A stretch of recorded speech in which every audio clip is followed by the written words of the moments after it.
Há almas neste mundo que nascem com a sede tão profunda de Deus que toda existência terrena lhes parece apenas um prelúdio, um ensaio para a verdadeira vida que os aguarda além do véu da mortalidade. A escolástica de Núrcia foi uma dessas almas raras, nascida no ano de 480, quando a Itália sangrava sob o peso das guerras e a civilização romana agonizava como um gigante ferido.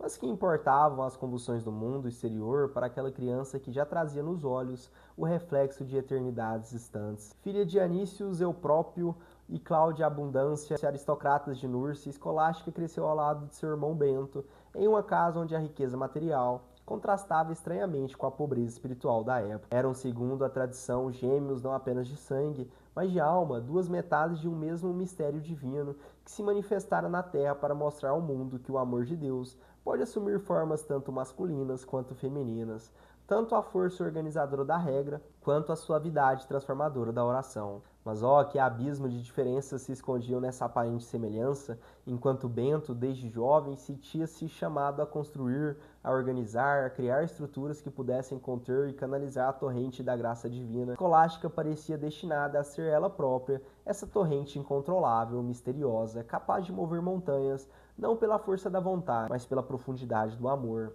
Quando Bento partiu para Roma em busca de estudos, deixando para trás a irmã e a casa paterna, algo se rompeu no coração de Escolástica, que jamais seria reparado por mãos humanas. Não era apenas a saudade do irmão querido, era a consciência aguda de que seus destinos, embora paralelos, seguiriam caminhos diferentes. Ele seria o legislador, o fundador, o patriarca de uma nova forma de vida monástica. Ela seria a sombra silenciosa, a inspiração oculta, a força feminina que daria alma àquilo que ele daria forma. Dedicada a Deus desde a infância, Escolástica não conheceu as tentações comuns às jovens de sua classe social. Enquanto outras sonhavam com casamentos vantajosos e posições na sociedade, ela sentia-se irresistivelmente atraída para uma forma de vida que o mundo considerava loucura. A consagração total de si mesma ao invisível, ao eterno, àquele que não se pode tocar, mas que toca todas as coisas. Estabeleceu seu eremitério a 5 milhas de Monte Cassino, onde Bento havia fundado sua grande abadia. 5 milhas, distância suficiente para preservar a independência de suas vocações, próximo bastante para manter vivo o fio dourado que sempre os unira.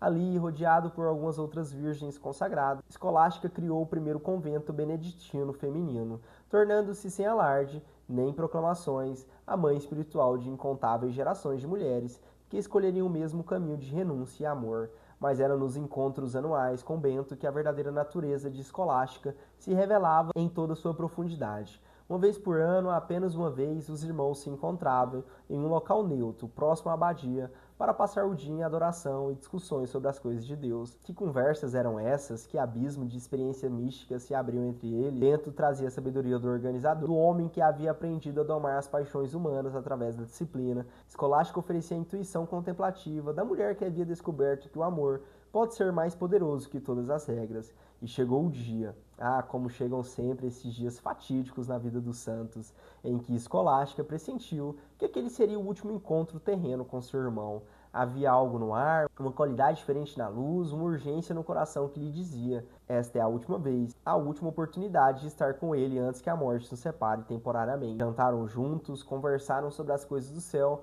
com a familiaridade de quem havia passado a vida inteira explorando esses territórios invisíveis. Mas quando Bento, fiel à sua regra monástica, anunciou que era hora de partir, algo se rebelou na alma de Escolástica. Não era capricho, não era apego humano, era uma necessidade espiritual profunda, uma sede de comunhão que transcendia todas as convenções. Irmão, disse ela, e havia em sua voz uma qualidade que Bento jamais ouvira antes.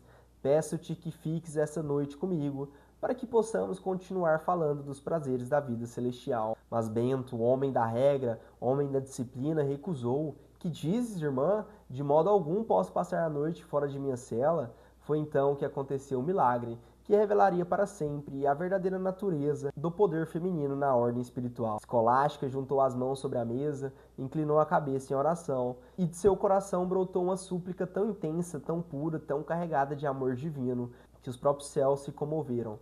Imediatamente, como se o universo inteiro respondesse ao chamado daquela alma, desabou sobre o local uma tempestade de proporções extraordinárias. Raios cortavam o céu como espadas de fogo, trovões ecoavam como a voz do próprio Deus, e a chuva caía em torrentes que tornavam impossível qualquer viagem. Que fizestes? Perguntou Bento, atônito diante do poder que acabara de presenciar.